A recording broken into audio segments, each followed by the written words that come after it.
Hello నిమిషేశ్వరం, Iran hit లిస్ట్లో America అధ్యక్షుడు Trump ఉన్నారు. ఆ విషయం ఆయనే స్వయంగా తాజాగా ప్రెస్ మీట్లో చెప్పారు. ఇరాన్ హిట్ లిస్ట్లో నెంబర్ 1 స్థానంలో తాను ఉన్నాను అనేటువంటి విషయం ట్రంపే చెప్పారు. బహుశా అందుకే నాటో సమావేశాలను ముగిసిన తర్వాత టర్కీ నుంచి అమెరికా వెళ్ళడానికి ఆయన వచ్చినటువంటి విమానాన్ని మార్చేసి పాత విమానంలో ఆయన మళ్ళీ తిరిగి ప్రయాణించాల్సిన పరిస్థితి ఏర్పడింది. ఇదే విషయాన్ని ట్రంప్ను అడిగినప్పుడు జస్ట్ పాత జ్ఞాపకాల కోసం మాత్రమే పాత విమానాన్ని వాడాను అని చెప్పి చెప్తున్నారు. అమెరికా ప్రెసిడెంట్ ఎయిర్ ఫోర్స్ 1 విమానాన్ని వాడుతుంటారు. అమెరికాకి ఎవరు ప్రెసిడెంట్గా ఉన్నా 35 సంవత్సరాల నుంచి ఎయిర్ ఫోర్స్ 1 వాడుతున్నారు. VC-25A అనేటువంటి బోయింగ్ని వాడుతూ ఉన్నారు. అయితే ఈ మధ్య కాలంలో ఖతార్ రాయల్ ఫ్యామిలీ ఇచ్చినటువంటి 747 బోయింగ్ని ఎయిర్ ఫోర్స్ 1 కింద వాడుతూ ఉన్నారు ట్రంప్.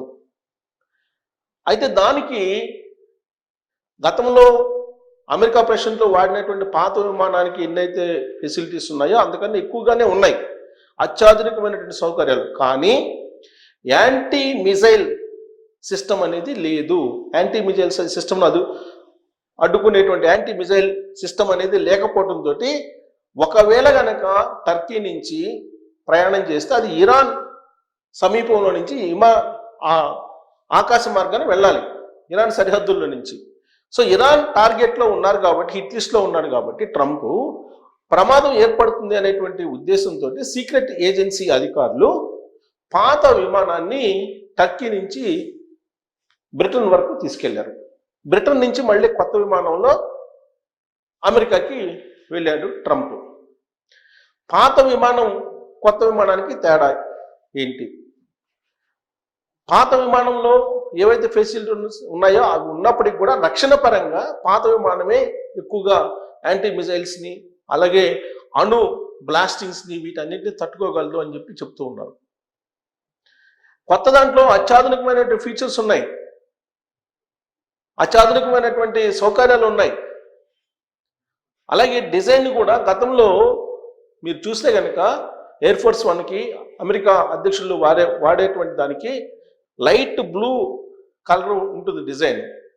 కానీ ట్రంప్ ఇప్పుడు ఖతార్ రాయల్ ఫ్యామిలీ ఇచ్చినటువంటి విమానానికి dark blue, white, red colour వేయించేశారు, అమెరికా ఫ్లాగ్ కలర్ లాగా.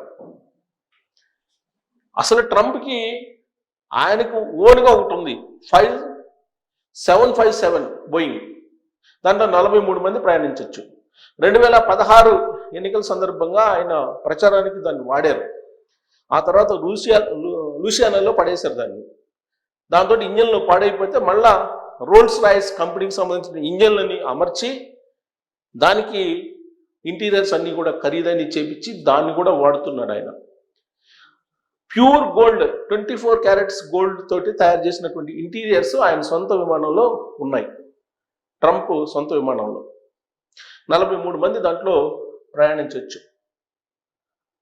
ఇప్పుడు దాన్ని వాడడు ఆయన. ఎందుకు? ఆల్రెడీ అమెరికా అధ్యక్షుడి హోదాలో 747 బోయింగ్ ఉంది. సో దాన్ని వాడతారు, అత్యాధునికమైనటువంటి విమానం అది, దాన్ని వాడతారు. ఇప్పుడు ఈ విమానాలని ఎందుకు మార్చారు? కేవలం టర్కీ నుంచి అమెరికా వెళ్ళటానికి కేవలం భద్రత, భయం. ఇరాన్ వాళ్ళు ఎక్కడ చంపేస్తారో, హిట్ లిస్ట్లో ఉన్నాం కదా చంపేస్తారేమో అనేటువంటి భయం. అందుకే టర్కీ నుంచి బ్రిటన్ వెళ్ళేటప్పుడు కూడా ట్రాకింగ్ కంప్లీట్గా ఆపేసి వెళ్ళారు అనేది కూడా తెలుస్తుంది, అంతర్జాతీయ మీడియాలో వస్తున్నటువంటి న్యూస్.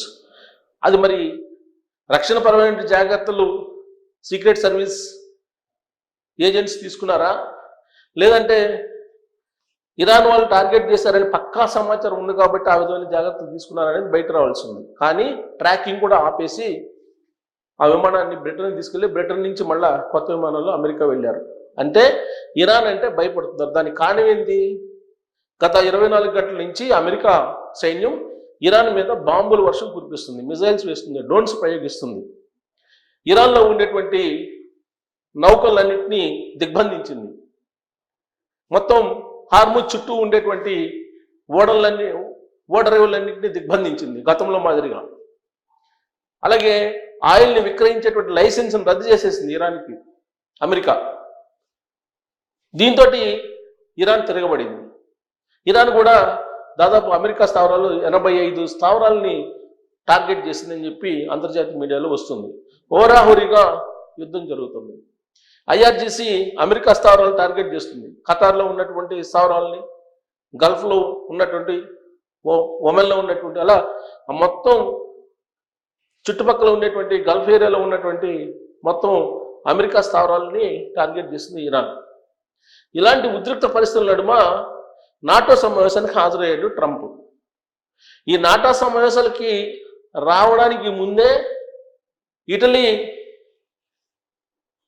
అధినేతగా ఉన్నటువంటి మెలోనీ మీద ఆయన ఒక పెద్ద ట్వీట్ చేశారు.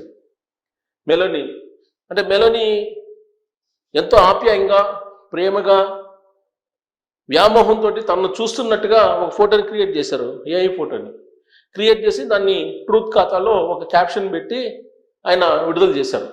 ఆమె నుంచి నాకు రక్షణ కావాలి అనేటువంటి క్యాప్షన్ తోటి ఆ ఫోటోని విడుదల చేశారు.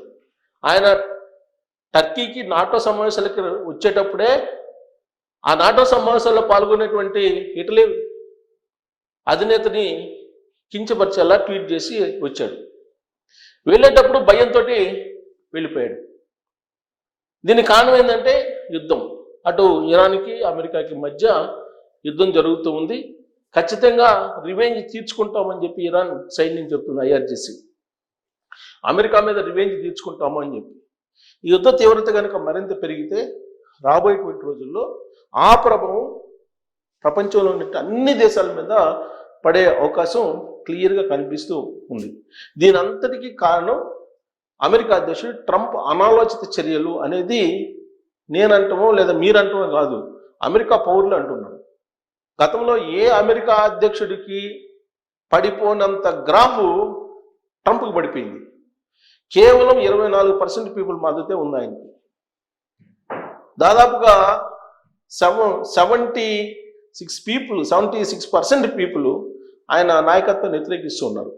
ఇరాన్ మీద యుద్ధాన్ని వ్యతిరేకిస్తూ సెనేట్లోనే వ్యతిరేకంగా తీర్మానం చేశారు, ప్రతినిధుల సభలో చేశారు.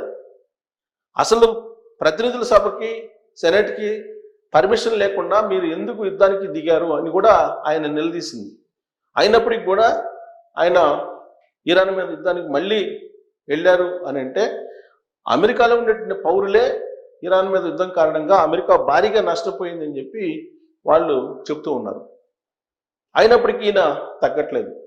మరి ఆయన అనాలోచిత నిర్ణయం కారణంగా ఇరాన్ పూర్తిగా యుద్ధంలో దెబ్బతింటంతో పాటు పరోక్షంగా ప్రపంచంలోని అన్ని దేశాల మీద ఆర్థికపరమైనటువంటి సంక్షోభం వేలాడుతూ ఉంది. అన్ని దేశాల మెడ మీద వేలాడుతున్నటువంటి పరిస్థితి ఏర్పడింది. ఇదంతా కూడా ట్రంప్ అమెరికా ఆర్థిక వ్యవస్థను నిలబెట్టుకోవడానికి, అమెరికా వద్ద ఉన్నటువంటి రక్షణ ఉత్పత్తులను అమ్ముకోవడానికి చేస్తున్నటువంటి ఒక భయంకరమైనటువంటి కుట్ర అనేది అంతర్జాతీయ సమాజం చర్చించుకుంటుంది. అందుకే ఆయన హిట్ లిస్ట్లో ఉన్నారు. ఆ హిట్ లిస్ట్లో ఉన్నారు కాబట్టే డెత్ అనేటువంటి ఒక ట్యాగ్ తోటి ట్రోల్ కూడా చేస్తున్నారు ట్రంప్ మీద. హ్యాష్ ట్యాగ్ పెట్టి డెత్ అనేటువంటి ఒక ట్రోల్ కూడా ఆయన మీద చేస్తూ అనేక మంది ఇతను చనిపోవాలి అని చెప్పి ఒక పెద్ద ప్రచారం సోషల్ మీడియాలో చేస్తూ ఉన్నారు. అలా ఒకరి చావుని కోరుకోకూడదు కానీ బట్ ప్రపంచం మొత్తాన్ని ఇబ్బందులకు గురి చేస్తున్నటువంటి ట్రంప్ హిట్ లిస్ట్లో అయితే ఉన్నారు. అది ఆయనే చెప్తున్నారు. ఆ హిట్ లిస్ట్లో ఉన్నటువంటి ఆయన తన ప్రాణాన్ని కాపాడుకునేందుకు విమానాలని తరచూ మారుస్తున్నారు ప్రయాణం సందర్భంగా. ఇప్పుడు టర్కీ నుంచి అమెరికా వెళ్ళడానికి కూడా 2 విమానాలని మార్చుకుంటూ వెళ్ళారు. దానికి ఆయన ఒప్పుకోవట్లా. పాత జ్ఞాపకాల కోసం పాత విమానంలో వెళ్ళానని చెప్పి చెప్తూ ఉన్నారు. కొత్త విమానం ఎలా ఉందో సెక్యూరిటీ చూడాలి కాబట్టి సెక్యూరిటీని చూడమని చెప్పి ఇచ్చానని చెప్పి తనదైనటువంటి శైలిలో ఆయన చెప్పడాన్ని మీరు ఏ విధంగా చూస్తారు అనేది. Thank you.